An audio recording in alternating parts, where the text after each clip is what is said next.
Hello everyone. तो class 10th maths NCERT की आज है हमारी क्लास 3rd। क्लास 1 और 2 में हम लोगों ने 1.1 को बहुत अच्छे से ख़त्म कर दिया था। आज हम लोगों की क्लास 3 जिसमें हम लोग 1.2 को ख़त्म करने की कोशिश करेंगे जितने भी क्वेश्चन हो पाए। ठीक है, तो 1.2 का क्वेश्चन नंबर 1 आपके सामने लिखा है। ये कह रहा है प्रूव करना है कि √5 इज़ अ इरेशनल नंबर, मतलब √5 को प्रूव करना है कि सिद्ध करना है कि एक अपरिमेय संख्या है। बहुत आसान है, बट उसके पहले हमें ये थोड़ा सा समझना पड़ेगा नंबर के बारे में। नंबर के बारे में मैंने आपको अभी तक कितने नंबर पढ़ा दिए। लास्ट क्लास अगर याद हो तो मैंने आपको कंपोजिट नंबर पढ़ाया था, है ना, भाज्य संख्या पढ़ाया था, और एक पढ़ाया था प्राइम नंबर, ये भी पढ़ाया था। प्राइम नंबर क्या, जो खुद से और 1 से कट जाए, एक को छोड़कर, वो कैसी संख्याएं होती हैं, आपकी प्राइम नंबर होती हैं। ठीक है, या फिर ऐसी संख्या जिसके 2 फैक्टर होते हैं वो आपका प्राइम नंबर होता है। ये भी अच्छे से समझा है। कंपोजिट नंबर 2 से ज़्यादा अगर फैक्टर हो रहा है किसी संख्या का तो वो क्या हो जाएगा, कंपोजिट नंबर हो जाएगा। बताया natural number are counting number होते हैं आपके। होल नंबर सारे नेचुरल 0 को लेकर हो जाते हैं। ठीक है, पूर्ण संख्या जिसको बोलते हैं। ठीक है, आज 2 टाइप्स ऑफ नंबर और मैं बताऊंगा। एक आपको बता दूंगा रेशनल इरेशनल, तो आप जानते भी हो, बट थोड़ा सा मैं और उसको एक्सप्लोर करके बताऊंगा। ठीक है, कैसे, देखो रेशनल नंबर आप डेफिनेशन रटे ही होगे। रेशनल नंबर ऐसी संख्याएं जिन्हें p/q के फॉर्म में रिप्रेजेंट किया जा सके, लिखा जा सके, जहां पर q का मान 0 ना हो, वो क्या होता है, रेशनल होता है। ठीक है, रेशनल की अगर जो मैं बात करूं तो इरेशनल संख्याएं, इरेशनल नंबर ऐसा नंबर होता है अपरिमेय संख्या। इनको पहचानने के 2 तरीके होते हैं। ठीक है, कौन कौन से, ऐसी संख्या जो परफेक्ट स्क्वायर ना हो रही हो। ठीक है, जैसे मैं बात करूं √5, √7, √3, अब क्या इनको रूट से बाहर निकाल पाओगे, नहीं निकाल पाओगे, है ना। तो ये सब कैसे संख्याएं हैं, आपकी इरेशनल नंबर है। ठीक है, एक तो ये पहचान। दूसरा, ना तो वो टर्मिनेट हो और ना ही वो रिपीट हो। ठीक है, नॉन टर्मिनेटेड नॉन रिपीटिंग, कहने का मतलब ना तो वो उनकी पुनरावृत्ति हो रही हो और ना ही वो खत्म हो रहे हैं। ठीक है, मेरा ये कहने का मतलब है जैसे 2.1 2 3 4 6 8 7 9 5 डैश डैश डैश। अब बताओ ये नंबर क्या रिपीट हो रहा है, नहीं हो रहा है। क्या ये खत्म हो रहा है, नहीं हो रहा है। तो इसका मतलब एक ऐसा नंबर है इरेशनल। ठीक है, मतलब अपरिमेय। तो आप रेशनल और इरेशनल आई थिंक अच्छे से सीख पाए होंगे। चलिए, बहुत अच्छी बात है। अब लगे हाथ हम एक और नंबर सीख लेते हैं, को प्राइम नंबर या फिर को प्राइम इंटीजर। ये बहुत परेशान करेगा। इसको बोलते हैं हिंदी में भाई सह अभाज्य संख्या।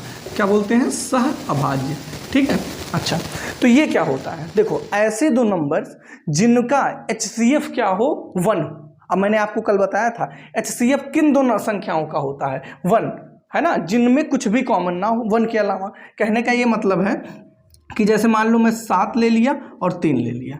ठीक है, तो ये को प्राइम नंबर्स हो जाएगा। क्यों, क्योंकि इन दोनों में क्या कॉमन है, केवल 1। इनका HCF भी अगर हम निकालें हाईएस्ट कॉमन फैक्टर तो भी क्या आएगा, 1 ही आएगा। इसका मतलब हम कह सकते हैं कि ये आपका कैसे नंबर्स हैं, को प्राइम नंबर। समझ गए ना। या फिर अगर इंटीजर लगा दे तो को प्राइम इंटीजर कह देंगे। ठीक, इसका ये मैं क्यों बता रहा हूँ, क्योंकि इस क्वेश्चन में इसका थोड़ा सा यूज है। ठीक है, ऐसे ही मान लो कोई और पेयर ले लो, 3 और मान लो ले लेते हैं 11। 3 और 11, इनमें 1 के अलावा कुछ कॉमन नहीं है, तो इसका मतलब एक ऐसे नंबर है, को प्राइम नंबर है। ठीक है, अच्छा, मान लो कोई 6 और 8, ये नहीं हो सकता। क्यों, क्योंकि इसमें आपका क्या है, ध्यान देखो, 2 भी तो कॉमन है, 6 को भी कट कर देगा, 8 को भी, तो ये आपका को प्राइम नंबर नहीं है। ठीक है, आई थिंक आप समझ पाए होंगे। ठीक, ओके, तो आई थिंक ये आपको मैं समझा पाया हूँगा रेशनल क्या होता है, इरेशनल क्या होता है और को प्राइम नंबर क्या होता है। ठीक है, ओके, तो इतना चाहे तो आप नोट कर लीजिएगा वीडियो पॉज करके। उसके बाद की चीज़ें अब क्वेश्चन पे आ जाते हैं, क्वेश्चन को अच्छे से समझते हैं। ठीक, अब देखो इस क्वेश्चन को पहले मैं आपको समझा दूंगा, फिर बाकायदे मैं राइट कर दूंगा, उसको आप नोट कर लीजिएगा। ठीक है, पहले समझ लो √5 जो है वो इरेशनल है, ये हमको प्रूव करना है। ठीक, जानते हैं हम इरेशनल, बट कैसे ये प्रूव करना है, सबसे ये हम करते हैं कंट्राडिक्शन, मतलब विरोधाभास के नियम के अनुसार करते हैं। कैसे, सबसे पहले हम क्या करते हैं, √5 को मान लेते हैं रैशनल नंबर। क्या मान लेते हैं, रैशनल नंबर। और रैशनल नंबर अगर √5 मानेंगे मतलब हम √5 को क्या लिख सकते हैं, a/b लिख सकते हैं ना। और जहां पर a और b ऐसे नंबर्स हैं या ऐसे इंटीजर हैं, ठीक है, इंटीजर लिखो या नंबर लिख लेना, तो ऐसे हैं जिनमें 1 के अलावा कुछ भी नहीं, मतलब एक को प्राइम है। क्लियर है, ये आपके जो दोनों a और b नंबर हैं वो आपके क्या है, को प्राइम है। ठीक है, a और b में 1 के अलावा कुछ भी कॉमन नहीं है। ठीक है, फिर से समझो, √5 को मैंने पहले रेशनल माना तो रेशनल में a/b लिखा, और a/b लिखने के बाद ही मैंने कह दिया कि वेयर a, b को प्राइम इंटीजर। ठीक है, अच्छा ठीक है सर। अच्छा, तो यहाँ से अगर मैं पूछूँ बताओ बाबू ए की क्या वैल्यू होगी, तो तुम कहोगे कि ए इज इक्वल टू हो जाएगा √5b हो जाएगा, या फिर यहाँ से मैं क्या लिख सकता हूँ ए स्क्वायर इज इक्वल टू, अगर दोनों तरफ का स्क्वायर कर दूँ तो 5b स्क्वायर लिख सकता हूँ। ऑन स्क्वायरिंग बोथ साइड, √5 का स्क्वायर 5 हो गया और b का स्क्वायर b हो गया। ठीक है, सॉरी b का स्क्वायर b का स्क्वायर b स्क्वायर हो गया। ठीक है। अच्छा, अब यहाँ से क्या लिखा, इस 5 को अगर मैं इसके नीचे भेज दूँ तो A square by 5 is equal to B square लिखा जा सकता है कि नहीं लिखा जा सकता? बिल्कुल लिखा जा सकता है। यहाँ पर 5 मल्टीप्लाई हो रहा था, यहाँ पर डिवाइड हो गया। ठीक, अब जरा ध्यान दो, ऐसा सोचो कि जैसे अगर 2 स्क्वायर अपॉन 2 है तो 2 स्क्वायर किससे डिवाइड होगा? 2 से डिवाइड होगा ना। 2 स्क्वायर का मतलब भाई 4/2, इससे कट रहा है कि नहीं कट रहा है? इसका मतलब 2 स्क्वायर अगर जो 2 से डिविजिबल है तो 2 भी तो 2 से कट जाएगा ना। हाँ, तो यहाँ पर मैं ये समझाना चाह रहा हूँ, अगर ए स्क्वायर आपका 5 से डिवाइड हो रहा है तो इसका मतलब ए भी यहाँ पर किससे डिवाइड होगा? 5 से डिवाइड होगा। ये मैं समझाना चाह रहा हूँ। तो यहाँ पर एक लाइन लिखेंगे, Here a square is divisible by 5, so a will be also divisible by 5। यहाँ पर ये हो गया। अच्छा, फिर क्या करते हैं, अगला जो स्टेप करते हैं वो हम करते हैं a बराबर क्या पुट करते हैं 5 के। अभी नोट कुछ भी नहीं करना, मेरी क्लास में पहले समझ लिया करो, फिर मैं नोट तो आपको अच्छे से करा दूंगा। a इज इक्वल टू 5 के पुट करते हैं, कहीं भी पुट कर दो, मान लो इसी वाले में कर दिए, तो इसी में अगर करेंगे a की जगह 5 के तो ये कितना हो जाएगा? a की जगह 5 के रख दो, 5 के बराबर √5b।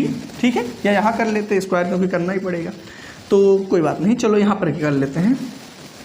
ये हो गया, यहाँ पर कर दिया मैंने, a की जगह पे 5 के पुट कर दिया। ठीक है, तो यहाँ पर ये हो गया। ठीक, अच्छा, इसको जरा सॉल्व करो तो ये 25 के स्क्वायर बराबर, यहाँ पर रूट नहीं रहेगा क्योंकि यहाँ पर 5 ही है। ठीक है, यहाँ 5b। ठीक, अब इसको जरा सॉल्व करेंगे तो कितना आएगा? यहाँ से 5 5 ज़ा 25, तो यहाँ से क्या आया? 5 के स्क्वायर बराबर b आया कि नहीं आया? अब यहाँ से जरा देखो, b भी नहीं आएगा, यहाँ पर b स्क्वायर चल रहा है तो b स्क्वायर आएगा। ठीक है, अब यहाँ पर भी स्क्वायर रहेगा, यहाँ से k स्क्वायर की वैल्यू हो जाएगी b स्क्वायर बाई 5। होगी कि नहीं होगी?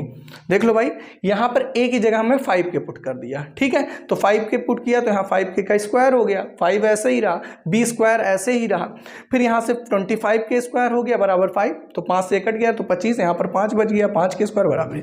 अब यहाँ पर देखो, b स्क्वायर अगर 5 से डिविजिबल है भी दिख रहा है, तो इसका मतलब b भी जो होगा वो किससे डिविजिबल होगा? 5 से। अब यहाँ पर देखो, a 5 से क्या था? डिविजिबल था, और यहाँ पर b जो है वो 5 से डिविजिबल है। इसका मतलब a और 5 दोनों 5 से डिविजिबल है, और अगर दोनों 5 से डिविजिबल है इसका मतलब इन दोनों में a और b में क्या कॉमन है? 5। भाई कोई संख्या आ गए, वो मान लो यहाँ पर 15 है, अब यहाँ पर अगर हम देखें ये 5 से भी डिविजिबल हो रहा है और ये 3 से भी, ये भी मतलब इस संख्या को भी 5 से भी ये कट जा रहा है और 3 से भी ये कट जा रहा है, तो कहीं ना कहीं ये दोनों, इसके अंदर दोनों प्रेजेंट है ना। तो बस वही चीज़ मैं समझाना चाह रहा हूँ कि यहाँ पर ये a है वो 5 से भी कट रहा है और b भी 5 से कट रहा है, तो इसका मतलब दोनों में क्या कॉमन है? 5 दोनों में क्या है? कॉमन है। और जबकि हम ऑलरेडी पहले माने क्या थे कि a और b में कुछ भी कॉमन नहीं है, क्योंकि ये कोप्राइम नंबर था। इसका मतलब हम जो माने थे वो गलत था, तो सही क्या होगा? फिर हम लिख देंगे कि जो माने थे वो क्या था? माने थे कि ये रेशनल नंबर है, तो जो हम माने थे वो गलत था, इसका मतलब a और वो आपका √5 जो हो जाएगा वो रेशनल ना हो के क्या हो जाएगा? इर्रेशनल हो जाएगा। ठीक है, थोड़ी सी चीज़ें हेक्टिक जरूर लगेंगी, लेकिन तरीका यही है, इससे बेस्ट आपको कोई नहीं समझा सकता, स्टेप्स यही हैं। अब मैं यहाँ पर भले घौच पौच करके मतलब समझाया हूँ, लेकिन मैं अभी जस्ट लिख रहा हूँ इसका सोल्यूशन, तो आपको देखिए कितना अच्छा समझ में आएगा। तो जस्ट अ मिनट, मैं पहले सोल्यूशन राइट कर दूँ फिर मैं आपको समझाता हूँ। तो देखिए सोल्यूशन आपके सामने लिखा हुआ है मैंने बहुत अच्छे से, तो आप चाहे वीडियो पहले पॉज कर लो, सोल्यूशन नोट कर लो, वह मैं एक बार समझा दे रहा हूँ फिर आप देखना। ठीक है, समझा तो मैं चुका ही ऑलरेडी, बस एक बार रफली आइडिया आपको अगेन दे रहा हूँ। देखो जो मैंने समझाया, तो सिंपल √5 को पहले रैशनल नंबर मान लिया, रैशनल अगर माना तो a बाई बी के फॉर्म में लिखा, को प्राइम इंटीजर लिखा, क्रॉस मल्टीप्लाई करके ये कर दिया, फिर ऑन स्क्वायरिंग बोथ साइड, इसका स्क्वायर ये हो गया और इसका स्क्वायर ये हो गया, और बराबर यहाँ से b स्क्वायर को बराबर अगर लिखेंगे तो स्क्वायर बाय 5। यहाँ पर a स्क्वायर जो है वो डिविजिबल है किससे? 5 से, इसका मतलब a जो होगा वो भी डिविजिबल होगा किससे, 5 से। इतनी बात क्लियर। अगेन हम a की जगह पे क्या पुट कर देते हैं, 5 के, और जैसे कहाँ पर पुट कर दिए, यहाँ पर मैंने कर दिया है, ठीक है। कहीं भी कर देना उससे कोई फर्क नहीं पड़ेगा, बशर्ते स्क्वायर वाले में करना, ठीक। तो a की जगह 5 के कर दो, तो यहाँ पर हो गया। जिनको समझ में आया वो वीडियो स्किप कर ले सकते हैं। a यहाँ पर करे a की जगह 5 के, तो 5b square as it is रहा, और a की जगह 5 के किए तो यहाँ पर 5 के स्क्वायर हो गया। यहाँ से कट पिट कर दो, 25 के स्क्वायर हो गया, तो यहाँ से 5 को कर दिया 25, यहाँ से b स्क्वायर की वैल्यू जो हो जाए, यहाँ पर अगर ध्यान दो तो यहाँ पर है 5 के स्क्वायर, यहाँ पर है 5 है ना, अब इसको 5 को इसके नीचे भेज दिया तो ये हो गया। यहाँ b स्क्वायर डिविजिबल है 5 से, मतलब b भी डिविजिबल होगा किससे, 5 से। बस काम खत्म। 10 यहाँ पर क्या हो गया, अब देखो a स्क्वायर भी 5 से डिविजिबल है, मतलब a भी 5 से डिविजिबल और b भी 5 से डिविजिबल है, मतलब वही लिखे हैं a and b have 5 as a common factor. इसका मतलब ये हुआ कि a और b में कॉमन फैक्टर है क्या, 5, जबकि हम माने क्या थे कि a और b को प्राइम है, मतलब 1 के अलावा कुछ भी नहीं कुछ भी कॉमन नहीं, बट यहाँ तो 5 कॉमन आ गया। इसका मतलब this contradict the fact that a and b are coprime integer, so our assumption are, मतलब जो हम माने थे वो गलत था, मीन √5 इज अ इरेशनल, मतलब एक √5 क्या होगा, इरेशनल नंबर होगा, ठीक है। आई थिंक मैं अपनी पूरी बात आपको समझा पाया हूँगा, कोई दिक्कत होनी नहीं चाहिए, अगर है तो आप कमेंट करिएगा, फिर मैं उसको नेक्स्ट में ले लूँगा, ठीक है। तो यही था भाई, अब इसी से आप कर सकते हो। देखो अब बहुत सारे इस पर क्वेश्चन बन जाएंगे। अब जैसे कोई कहे √3 को प्रूव करो, तो जहां जहां √5 है वहां वहां क्या कर दें, मतलब जहां जहां रूट भी कहना नहीं चाहिए, जहां जहां 5 वहां 3 कर देना। यहाँ पर 3, यहाँ 3, यहाँ 3, यहाँ पर क्या आ जाएगा, यहाँ पर √5 था तो 5 आया, तो यहाँ पर 3 आ जाएगा। फिर कितना पुट करोगे, यहाँ 5 था तो यहाँ पर 3 के पुट करोगे, ऐसे कर दोगे। अगर 7 करना 7 हो जाएगा, 11 करना सब जगह, मतलब 5 को बस चेंज कर देना, किसी से भी पूछा जाए तो इस टाइप का आपका क्वेश्चन बहुत आसानी से हो जाएगा। हिंदी वाले भाई सिंपल यही करना है, यहाँ पर कर देना है सहभाज्य संख्या है, और उसके बाद फिर यहाँ तक तो सारी चीजें लिख लोगे। यहाँ पर लिखोगे a स्क्वायर 5 से पूर्णतः विभाजित है, तो a भी 5 से पूर्णतः विभाजित होगा, और उसके बाद ये सब चीजें तो रखोगे ही, फिर यहाँ फिर वही चीज लिखोगे, फिर यहाँ पर लिख दोगे जो हम माने थे वो गलत है, इसका मतलब सही क्या होगा कि 5 क्या √5 क्या होगा, एक अपरिमेय संख्या। बस इतना ही करना है, आई थिंक समझ पाए होगे। चलो आ जाते हैं क्वेश्चन नंबर 2, मैं राइट करता हूँ। तो क्वेश्चन नंबर 2 आपके सामने लिखा हुआ है, जो कि बहुत ही आसान है, जस्ट सेकंड्स लगेंगे निपटाने में। प्रूव करना है कि 3 + 2√5 जो है वो क्या है, इर्रेशनल नंबर। बहुत आसान है क्या। अब देखो यहाँ पर खाली अगर अकेला कोई नंबर आता था तो जो मेथड वो बताऊं, अगर रैशनल और जो जैसे √5 अकेला इर्रेशनल था, तो जब अकेला इर्रेशनल है तो कंट्राडिक्शन मेथड से करते हैं, इसको भी कंट्राडिक्शन के करते हैं, बट उससे ये आसान हो जाता है। क्यों, क्योंकि ये रैशनल भी लेकर आया, जैसे 3 आपका रैशनल है, ठीक है, और ये आपका इर्रेशनल है, तो इसको बड़े आसानी से कर देते हैं। इसमें हम करते क्या है, कंट्राडिक्शन का ही यूज करते हैं, बट इसमें रैशनल को इर्रेशनल के बराबर दिखा देते हैं और बस लिख देते हैं कि रैशनल इर्रेशनल के बराबर होगा। नहीं करते क्या है, अगेन यहाँ पर क्या मानेंगे, 3 + 2√5 को एक रैशनल नंबर मान लेंगे, तो 3 + 2√5 बराबर क्या लिखेंगे, a/b, और जहां पर a और b आपके क्या है, को प्राइम इंटीजर है, ठीक है। कोई दिक्कत नहीं होगी, अभी कुछ भी लिखने की जरूरत नहीं है, मैं अभी लिखवाऊंगा, मैं बार बार कह रहा हूं। अब यहां से जो रैशनल है उनको इस साइड कर दो, जो इर्रेशनल उनको एक साइड, मतलब सिंपल कह दो इर्रेशनल अलग कर दो। तो 3 को पहले उधर भेजना पड़ेगा, तो 2√5 = a/b - 3। अब ध्यान से समझो। अच्छा, और एक स्टेप कर लो, तो √5 बराबर ये 2 यहाँ पर आ जाएगा, 1/2 a/b - 3। बस इतना ही काम करना होता है। अब देखो इर्रेशनल अलग हो गया, रैशनल सारे एक तरफ। ये कैसा था, रैशनल था। अब रैशनल नंबर में से अगर कोई रैशनल नंबर ही माइनस करेंगे तो रैशनल नंबर ही आएगा, मतलब ये पूरा क्या है, रैशनल। अभी भी ये पूरा इतना पार्ट क्या है, रैशनल, और उसमें अगर 2 भी एक तरीके 1/2 है ना, तो 1/2 से मल्टीप्लाई करेंगे, 1/2 to 2 रैशनल ही है, तो मतलब ये पूरा क्या है, रैशनल, और ये रैशनल है अगर, तो इसके बराबर क्या है, √5, इसका मतलब √5 भी आपका रैशनल है, सही बात है ना। लेकिन हमको पता है कि √5 क्या होता है, इर्रेशनल होता है, और इर्रेशनल कभी रैशनल के बराबर हो नहीं सकता, इसका मतलब जो हम माने थे वो गलत माने थे, मतलब ये पूरा क्या होगा, इर्रेशनल। बस इसी को लिख देना है, तो मुझे बस 1 सेकंड का समय दीजिए, मैं आपके सामने राइट कर देता हूँ, ठीक है। तो समझ पाए होगे, अभी राइट करने के बाद फिर एक बार समझाता हूँ। चलिए भाई, कोई सोल्यूशन मैंने आपके सामने लिख दिया है, जो बताया हूँ वही लिख दिया हूँ। कैसे, सबसे पहले 3 + 2√5 को क्या मान लिया है, एक रैशनल नंबर, आप नोट करते चलिए मन के। तो 3 + 2√5 a/b होगा अगर रैशनल, जहां पर a और b आपके क्या है, कोप्राइम इंटीजर्स हैं, ठीक है। मैंने कहा था रैशनल को एक तरफ कर लो, इर्रेशनल को दूसरी तरफ, तो यहाँ से √5 को इधर कर ली, मतलब 3 को उधर भेज दिया, तो ये हुआ, ऐसे ही रहा, यहाँ पर 2 मल्टीप्लाई यहाँ जाके डिवाइड हो गया।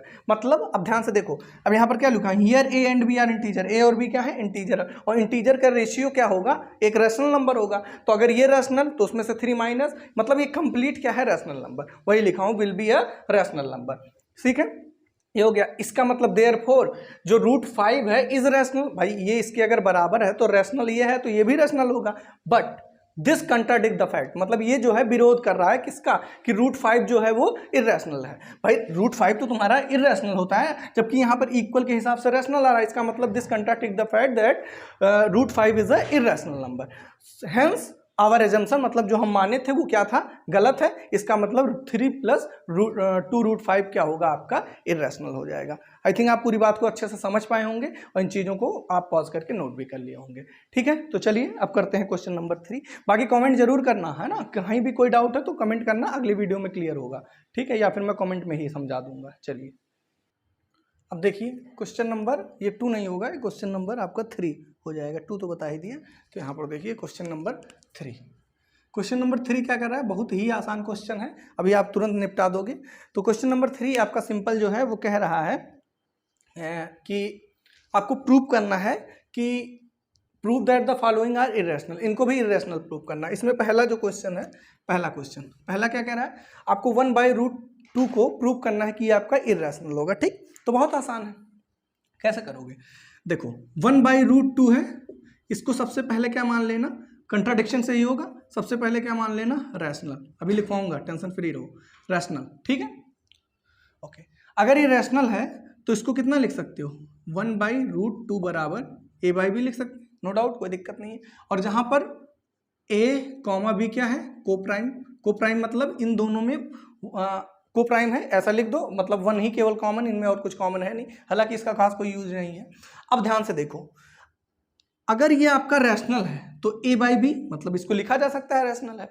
अब अगला स्टेप ध्यान से समझना, हमको रैशनल को इरेशनल के बराबर कर देंगे, फिर कह देंगे कि ये बराबर हो ही नहीं सकता। अच्छा, अगर मैं इसका वो ले लूँ रिवर्स, तो इसको क्या लिख सकता हूँ, √2/1, और यहाँ पर ये b/a। अब ध्यान से बताओ, ये आपका क्या था, रैशनल नंबर था, ऐसे समझो। अगर 3/2 है या 5/2 है मान लो, ठीक, तो अगर 5/2 रैशनल है तो बताओ कि 2/5 नहीं रैशनल होगा, भाई रैशनल ही होगा। क्यों, क्योंकि अगर जो उसका रेसिप्रोकल लेते हैं या व्युत्क्रम लेते हैं, तो अगर a/b रैशनल तो ये भी रैशनल ही रहेगा। लेकिन प्रॉब्लम क्या हो गई, प्रॉब्लम क्या मतलब, अच्छा ही हो गया। अब देखो ये रैशनल, तो इसके बराबर ये रैशनल है ना भाई, अगर ये इसके बराबर तो रैशनल है, लेकिन हमें पता है कि √2 क्या होता है, इरेशनल होता है। इसका मतलब जो हम माने थे वो क्या माने थे, गलत माने थे, तो इसका मतलब ये क्या होगा, इरेशनल होगा। समझ गए ना, बहुत आसान है भाई, रैशनल को इरेशनल के बराबर कर देते हैं, ठीक है, और उसके बाद कह देते हैं कि रैशनल इरेशनल के बराबर होगा ही नहीं, और इसका मतलब जो हम माने थे वो गलत है, काम खत्म। ठीक है, तो इसको मैं अच्छे से सोल्यूशन राइट कर दे रहा हूँ, फिर नोट कर लेना। हिंदी वाले भाई भी वही करेंगे जो मैं आपको अभी समझाया हूँ। ठीक है, बस आप समझ ही रहे होगे अगर इतने दिन से पढ़ रहे हो। ठीक है, कोई डाउट है तो कमेंट करना। तो क्वेश्चन आपके सामने लिखा ही हुआ है, सोल्यूशन, सॉरी, आप वीडियो पॉज करके चाहें तो इसको नोट कर लीजिए पहले, और मैं एक बार इससे फिर से समझा देता हूँ, आपका रिवीजन भी हो जाएगा। ठीक है, तो आई थिंक नोट करना चाहो तो नोट कर लो, भी पहले पॉज करो, नोट करो, फिर मैं एक बार समझाता हूँ। सिंपल क्या है, 1/√2 को सबसे पहले रैशनल मान लिए, तो रैशनल माने तो a/b, जहां पर a और b को प्राइम इंटीजर है। और यहाँ पर कभी कभी ये भी लिख दिया जाता है, बुक वगैरह में आपको मिलेगा कि b0 नहीं, तो भाई सिंपल सी बात है, अगर आपका a/b है तो b0 हो ही नहीं सकता, क्योंकि रैशनल है ये। ठीक है, अच्छा, p/q वाले से याद कर लो कि q0 नहीं हो सकता। तो अगर हम इसको रेसिप्रोकल कर दें, उल्टा कर दें, तो इसको √2/1 लिख सकते हैं और इसको b/a। अब अगर ये रैशनल था तो ये भी रैशनल लिखा ना, रैशनल। अच्छा, और अगर ये रैशनल है तो ये भी रैशनल है। क्यों, क्योंकि ये इसके बराबर है, वही लिखे, सो √2 is rational, but this contradict the fact, but ये जो है विरोध करेगा किसका, कि √2 जो है वो इरेशनल है, मतलब √2 तो इरेशनल होता है ना। दिस कंट्राडिक्ट द फैक्ट, यहाँ पर लिखा भी हूँ, this contradict the fact √2 is irrational. ठीक है, ये विरोध करेगा कि √2 जो है वो इरेशनल है। इसका मतलब हमारा जो एजम्पशन था वो गलत था, और इसका मतलब हम कह सकते हैं 1/√2 इज इरेशनल। बस काम खत्म, समझ गए होगे, कुछ था ही नहीं इसमें। ठीक है, चलो अब आ जाओ नेक्स्ट वाले पे, तो इसको रफ कर दे रहा हूँ। फिर नेक्स्ट 7, हालांकि इसको आप कर सकते हो, देखो 7√5, इसमें क्या करोगे, देखो मैं समझा दे रहा हूँ। यहाँ पर क्या मान लेंगे, 7√5 इज रैशनल। ठीक है, कोई दिक्कत नहीं। अब यहाँ पर समझो, यहाँ पर कितना हो जाएगा बस 7√5 बराबर a/b होगा ना। हाँ ठीक है सर। अब यहाँ से बताओ जरा क्या लिखेंगे। अब मैंने क्या कहा था, रैशनल को एक साइड कर देना, इरेशनल को एक साइड। तो यहाँ पे √5 तो इरेशनल है, इसको इस साइड रहने दो, ठीक। और अच्छा है ये a/b ही रहेगा। अब यहाँ पर a/b ही है तुम्हारा, ठीक। और वहाँ पलटना इस वजह से पड़ा था क्योंकि हमें पलटना इस वजह से पड़ा था क्योंकि हमें √2 पता था, इरेशनल 1/√2 थोड़ी पता था। तो मेरी मजबूरी थी कि मुझे इसको पलटना पड़ा क्योंकि हमें √2 ऑलरेडी पता था। लेकिन यहाँ पर तो हमें √5 पता है, तो पलटने की कोई जरूरत नहीं। और यहाँ पर 7 यहाँ पर आ जाएगा, तो ये 7b हो जाएगा, ठीक है, कोई दिक्कत नहीं है। अच्छा अब क्या लिखोगे, सब कुछ आपके सामने लिखा है। क्या यहाँ पर लिखोगे b/a इज रैशनल, या फिर ऐसे कर लो b/b, अगर b/a/b नहीं लिखेंगे, यहाँ पर क्या लिखेंगे a/b, ठीक है। अब a/b अगर रैशनल है तो अगर 7 मल्टीप्लाई हो गया, ऐसे समझो 1/4 अगर रैशनल है, इसमें अगर हम 7 से मल्टीप्लाई कर देंगे तो ये भी तो ये रैशनल ही रहेगा। तो यहाँ पर क्या लिखेंगे a/7b इज रैशनल नंबर, ठीक है। सो √5 यहाँ पर कितना हो जाएगा, √5 is rational. This contradict the fact क्या कि √5 जो होता है वो होता क्या है, इरेशनल नंबर होता है। बस काम खत्म। So our assumption was wrong. इसका मतलब हम यहाँ पर डायरेक्ट लिख सकते हैं क्या, 7√5 इज इरेशनल। बस काम खत्म। अब वो मैं बार बार लिखता है, मैं आपको इसी में समझा दिया। आई थिंक मैं आपको समझा पाया हूँ, कोई दिक्कत होनी नहीं चाहिए, ठीक है। समझ में आ गया होगा तो वीडियो पॉज करो, नोट कर लो इसको, ठीक है। तो नोट कर चुके होंगे। अब अगला समझ में तो आ ही गया होगा, कोई डाउट होगा तो कमेंट करके पूछ लेना, ठीक है। अब वीडियो की टाइमिंग लिख देना और वहां पर कमेंट कर देना, मैं वहीं पर आपको समझा दूंगा, ठीक है। ओके, या फिर व्हाट्सएप पे आप करके पूछ सकते हैं, ठीक है। अच्छा तो नोट कर लिए होगे। अब चलो ये बता दो, ये भी बहुत आसान है।